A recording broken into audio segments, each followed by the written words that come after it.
I thank the honourable member for Blair for his contribution, and the question before the House now is that the bill be read a second time, and I give the call to the most honourable member for Ringa. Thank you, Mr Deputy Speaker. I rise to speak on the Paid Parental Leave Amendment Improvement for Families and Gender Equality Bill 2022.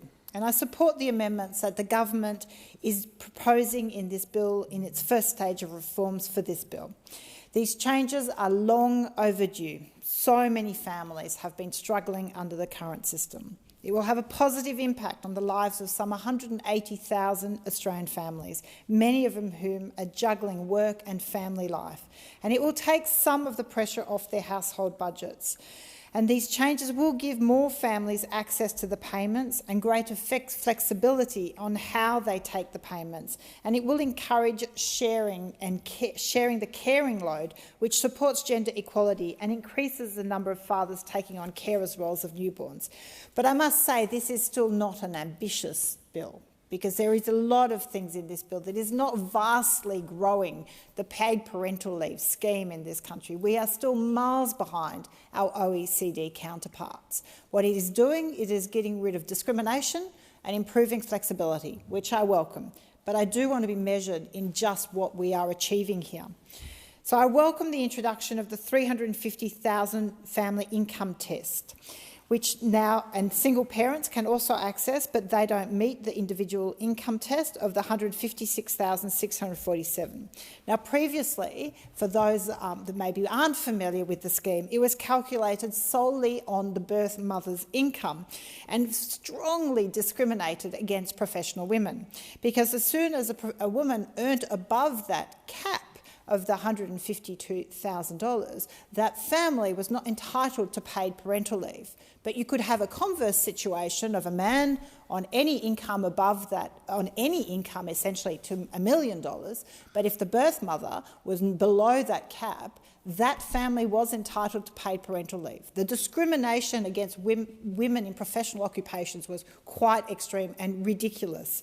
I raised it under the previous government in a motion in 2021, raised it again in 2022. So I absolutely welcome that the government is getting rid of that discriminatory provision against professional women.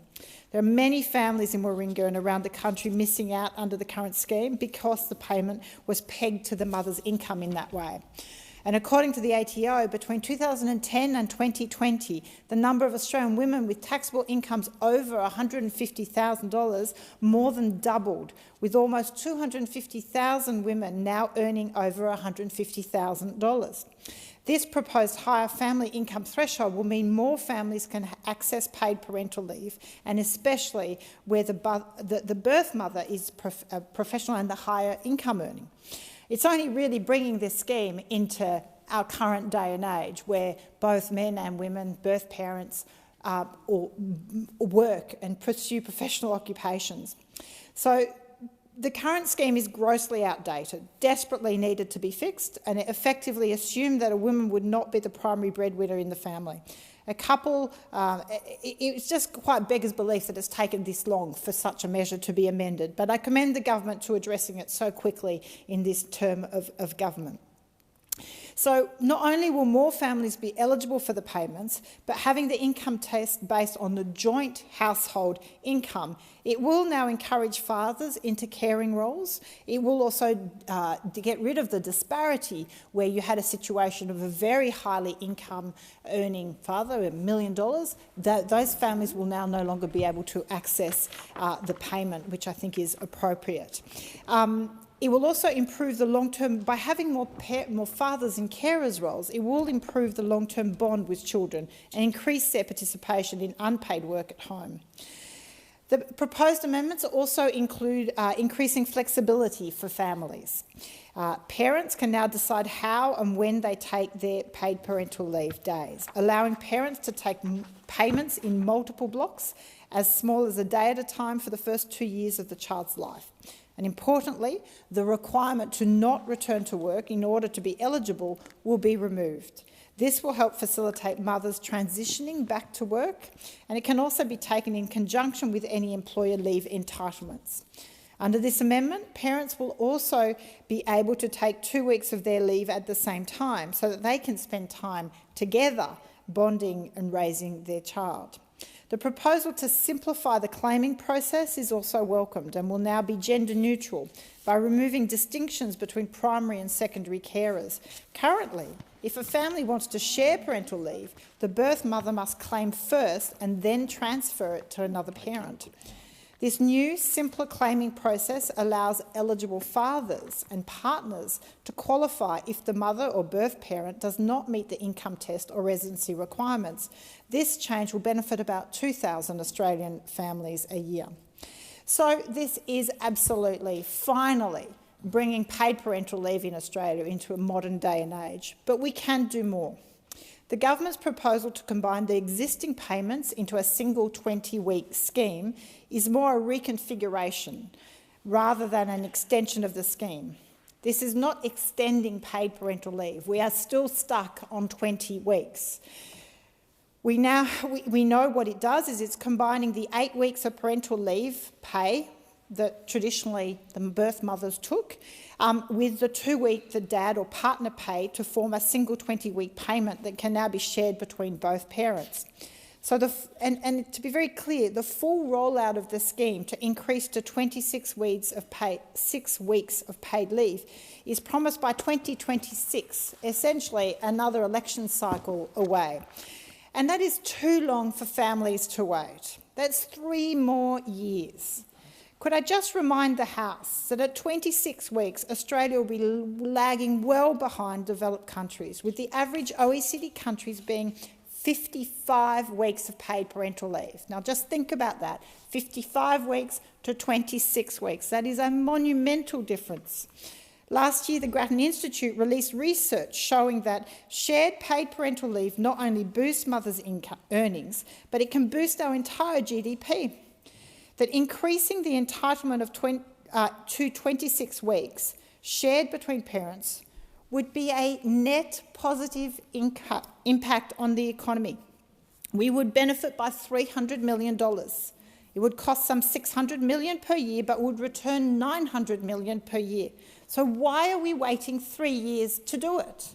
I just don't understand. It's the patriarchal nature of this place that changes to break down the gender inequities and pay inequities takes so long. You have to develop the political will, the political courage to change this status quo. We need to increase the paid parental leave sooner if we want to have a chance of increasing the female workforce participation and decreasing the gender pay gap. We know 2 major issues are facing the Australian economy: increased savings for superannuation and more women from part-time to full-time work. The government has maintained that the 2 weeks reserved on a use-it-or-lose-it basis to encourage both parents to share the leave. The Women's Economic Equality Task Force see a further increase in the use-it-or-lose-it provision as a key to ensuring more women stay connected to the workforce, rather than expecting them to take all the leave to care for the newborn. The Parenthood organisation, who has done phenomenal work in this space in advocacy, said that the goal of 4 to 6 weeks of use it or lose it was essential to achieving a behavioural change in men to do more of the parenting in early months. So I encourage the government to also consider the inclusion of a bonus provision. In the 2021 Grattan Institute report recommends an additional 2 weeks of bonus leave, which could be used by either parent if both parents take at least 6 weeks leave. When these use it or lose it provisions and incentives schemes have been introduced overseas, there have been significant increase in men's uptake of parental leave. The Australian Bureau of Statistics figures show that only 1 in 20 fathers take primary parental leave, and 95% of all primary carers' leave is taken by the mother. These figures highlight the importance of the use it or lose it and bonus provisions. A Warringah constituents petition to me with 8,000 signatures and that I've presented to this place has not been addressed in these amendments. The petition calls for Australia to align with the World Health Organisation guidelines and the National Breastfeeding Strategy goals of children having the opportunity to be exclusively breastfed for the first 6 months, which means you need to increase paid parental leave to 26 weeks at the minimum, right? These are the basic things that need to happen. So I welcome the government's amendment to the Paid Parental Leave Bill, and they will give families more access and greater flexibility. They will help to eliminate gender inequality in some small way. They will get more fathers into carers' roles, and they will facilitate women's participation in the workforce in a small way. But the timing of the full rollout to 26 weeks paid parental leave should be brought forward. There is no justifiable reason to wait 3 more years. We can't make families wait that much more time. And we look to the future, and as we look to the future, we have to encourage the government and encourage them to be planning to bring further improvements to this bill. We need to consider how these 2 incentives to achieve equitable sharing of leave, the extending the use it or lose it provision to at least 4 weeks and including a bonus provision, is important. Now, I haven't even begun to touch on the problem of access, the inequity of access from communities to communities and the costs involved. And then, of course, the skill shortages. We know there are not enough carers for the childcare sector. For paid parental leave to work, it means children need to also then need to be able to go into care, for women to go back to the workforce. There are so many issues in these areas that it is so gendered. And the patriarchal nature of this place has meant that for too long it's gone unaddressed. But I do hope that in this term of Parliament we have sufficient loud voices from women in this place and men who know and care about how important this issue is to finally make some changes. I thank the honourable member for her contribution.